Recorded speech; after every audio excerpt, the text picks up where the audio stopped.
में जो टीका लगेगा उस टीका भी हमारी टीम के लोग जो डॉक्टरों जो हमारे पहलवान बेटियों की मदद के लिए टीम है वो लेकर आएगी। इसकी देह में टीका लगाने वाला डॉक्टर का चयन भी वही टीम करेगी।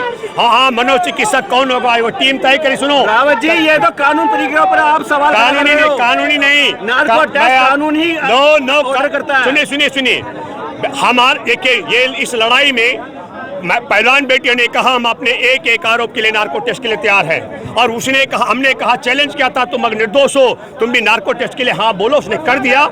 अब हमको मोदी सरकार पर यकीन नहीं है। पास्को के तहत मुकदमा होने पर तत्काल जेल में डालना था, यौन शोषण का मुकदमा होने पर जेल में डालना था, वो नहीं डाल रही है। इसलिए हमने तय किया है कि हमको यकीन नहीं है वो अर्ध बेहोशी का इंजेक्शन नकली लगा सकते, इसलिए असली लाने की जिम्मेवारी पहलवानों की टीम के मददगारों की जिम्मेवारी है।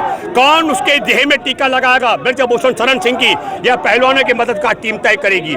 उसके लिए डॉक्टर कौन होगा, मनोचिकित्सक, तकनीशियन और वहां पर मेडिकल टीम के सदस्य कौन होंगे यह पहलवानों की टीम तय करेगी। मोदी सरकार पर हमको यकीन नहीं है क्योंकि मोदी सरकार ब्रजभूषण शरण सिंह ही नहीं, आपको बता दूं इनका चिन्मयानंद है, वह नग्न होकर के मालिश कराता था, उसकी पीड़ित बेटी को सुप्रीम कोर्ट जाना पड़ा। ये ओलंपिक पदक विजेता बेटियों को भी एफआईआर दर्ज करने के लिए सुप्रीम कोर्ट जाना पड़ा। जिसका आप कुलदीप सेंगर का जिक्र कर रहे हो, उस बेटी को, पीड़ित बेटी को योगी आदित्यनाथ के आवास के बाहर आत्मदाह करने के लिए बेबस होना पड़ा था। अब उसके पिता की भी हत्या, चाचा गिरफ्तार, उसकी चाची, मौसी की हत्या और वो पीड़ित और उसका वकील मरणासन स्थिति में है। इसलिए मैं आपके माध्यम से एक बात कहना चाहता हूँ कि ये बड़ी बात है, लेकिन आज हम लोग जा रहे हैं इंडिया गेट में। इंडिया गेट पर आज कैंडल मार्च होगा। दुनिया की कोई ताकत, देखिए इनकी पुलिस की लाठी, डंडा, गोली, तोप और जेल रोक नहीं सकती है।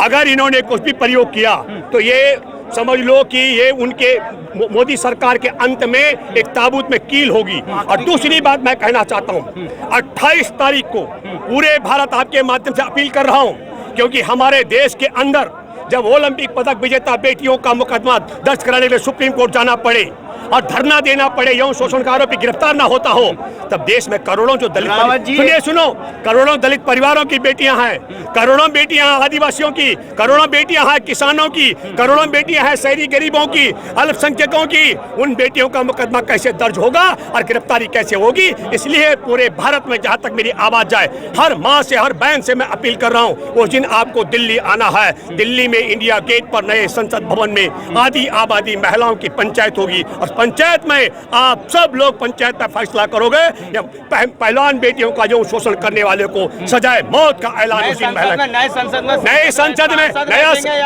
महिलाएं 28 तारीख को महिलाएं बैठेंगी। हाँ, सुनिए भैया, जाने क्या देंगे? आज भी हम जा रहे हैं ना इंडिया गेट। अरे कोई बात नहीं, तोड़ेंगे हम उसको। सुनिए, देखिए कितनी लंबी जेल तुम्हारी, देख लिया हो, देखेंगे। सुनो, मैं और हमारे जैसे लोग बहुत हैं यहाँ, हजारों किसान हैं जिन्होंने जेलों की यात्रा की है। हम लोग तो जेल से बाहर आते नारा लगाते हैं, जब तक जेल में चना रहेगा आना जाना लगा रहेगा। आप समझ रहे हैं? रावत जी, एक तरफ G20 का कार्यक्रम शुरू और दूसरी तरफ आप पैदल मार्च करके बैरिकेड तोड़ने की बात कर रहे हैं। देखिए, बैरिकेड तोड़ने का मतलब हटाना यार, अवरोध है रास्ते में, उसे हटाने का।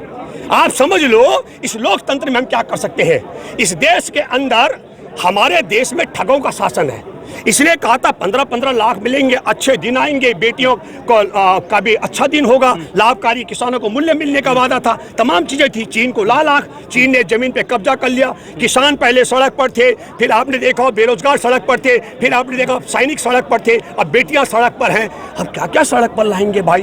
तो तुमको लाठी चलाना, गोली चलाना, जान लेने ले लो। अरे तुम बेटियों का सम्मान ले लिए हो, उसके बाद अगर तुम जान लेना चाहते हो ले लो, तुम्हारी ताकत होगी तो लोग, हम लोग देने के लिए तैयार हैं।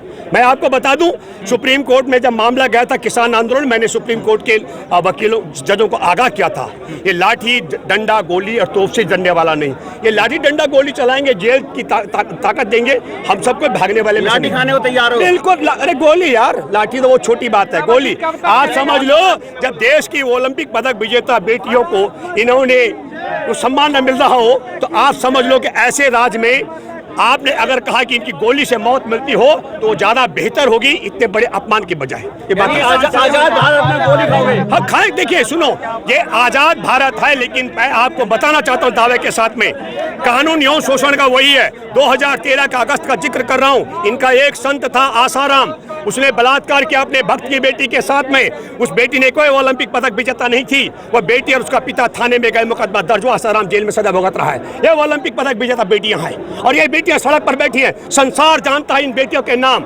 हर ये बेटियां यौन शोषण के आरोपी ब्रजभूषण के खिलाफ हैं सड़क पर, और नालायक थूकता है भारत ऐसे प्रधानमंत्री और गृह मंत्री पर जो उस आरोपी को गिरफ्तार नहीं होने देना। और सुनिए, और हम जा रहे कैंडल मार्च लेकर के, और नालायक आदमी पुलिस फोर्स लगाता है, हम बैरिकेड हटाएंगे। इनके सांसद